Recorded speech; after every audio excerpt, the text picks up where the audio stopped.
You've probably heard about the debt crisis in Greece. You've probably heard about the referendum and how the Greek people voted to reject the terms being pushed on them by the Eurogroup. You've probably heard people speculating as to whether Greece will be forced out of the Eurozone. However, there are several important variables in this crisis that most people aren't talking about. 1.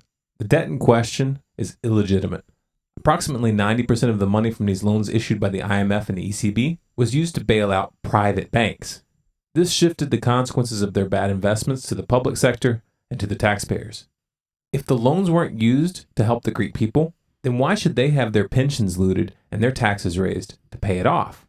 This is predatory lending. 2. The Greek debt is not sustainable. It never was. The IMF itself has acknowledged this in internal reports. However, both the IMF and the ECB have refused to consider writing off any of the debt in their negotiations with the Greek government. If creditors refuse to accept a haircut, any bailouts would just push Greece deeper into debt, essentially kicking the can down the road. The IMF and the ECB know this, but they don't care. 3. Greece is just the tip of the iceberg. France, Portugal, Italy, Ireland, and Spain are all facing unsustainable debt loads. This will come to a head eventually.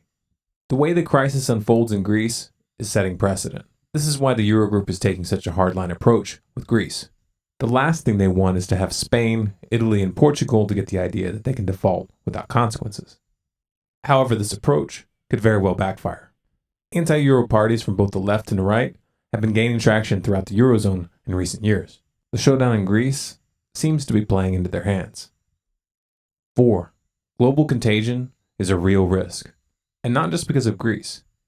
China's stock market has lost over 30% of its value in 3 weeks, with total losses standing at over $3.7 trillion. At this point, even mainstream investors like Carl Icahn are warning that the US stock market is in a massive bubble. The thing about bubbles is that they tend to look for an excuse to pop. Some people have convinced themselves that the 2008 crisis was a one-time event, and that there's no way that it could ever happen again. This is wishful thinking. The question isn't if we'll see another widespread financial crisis, but rather what will be the catalyst which triggers it. 5. Central bankers may not be able to stabilize markets in the next leg of the crisis. The Federal Reserve never actually tightened monetary policy. The $4.48 trillion in bonds that they bought out between 2008 and 2014 are still on their books, and they have been rolling over these investments as they mature. And the Fed's zero interest rate policy is still in force, in spite of hints that they may raise rates later this year. Another round of quantitative easing in the event of a new crisis may not have the desired effect. The same principle is at play around the world. The problem with kicking cans down the road is that those cans tend to get bigger, and at some point, you break your foot. So what's next? In the short term, Greece is headed for some rough waters no matter how the negotiations proceed from here. The Greek banking system will not be able to function without outside help, and outside help hinges upon an agreement with creditors, who don't seem very eager to compromise at this point. The banking situation is already interfering with imports and exports. This in itself will have consequences if a deal is not reached quickly. If chaos follows, there will be a fierce battle to control the narrative. The rhetoric from the Eurogroup is predictable. At each phase of the crisis, they have insisted that the solution to the problems created by the EU is to move towards full political and financial integration. In other words, they screwed up because you didn't give them enough power. Where have we heard that before?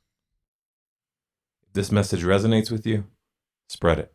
If you want more, subscribe to Storm Clouds Gathering on YouTube or follow us on Facebook, Twitter, and Google+. If you have a topic request, post it in the comments. And for the full transcript and sources, visit our website at stormcloudsgathering.com.